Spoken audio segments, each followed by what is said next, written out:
guys, gusto ko lang ipakita itong napakagandang coffee shop dito sa Pyeongtaek, which is the main street, and maraming, ayan yung itsura guys, sobrang ganda. Ito yung pinaka second floor and ito yung first floor, and kung makikita nyo dito sa gilid, yan yung mga artists na pumunta rito at nag-shooting ng kanilang variety show, and even si Ayu at saka yung mga K-pop nagpunta rin dito.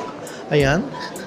So, bumababa na kami ngayon. Tingnan natin yung mga binibenta nila ang bread. And syempre, nag-aano rin sila ng mga coffee dito. And sobrang dami talagang pumupuntang mga Korean dito para kumain or mag-banding-banding. Ayan. So, dyan kayo order ng inyong mga coffee and makikita nyo dito yung mga binibenta nilang bread, guys. Sobrang dami nilang ino-offer. Ayan, magsasawa kayo dyan. Ayan. Perfect ito sa mga yung mga pupuntang family and yung mga makikipag-date. Tapos makikita nyo banda rito yung mga lumang mga gamit na naka-display. Sobrang gaganda. Ayan. 'Di ba?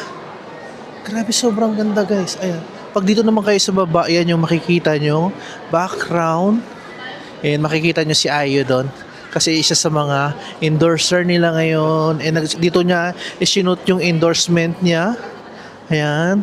So, ito yung mga sample ng mga cake na makikita nyo dito na binibenta nila. Ayan. Sobrang sasarap niyan, guys. So, kung meron kayong chance, pag naligo kayo dito sa may Pyeongtaek, puntahan nyo itong main street, guys. As in, solid. Sobrang ganda niya talaga sa personal.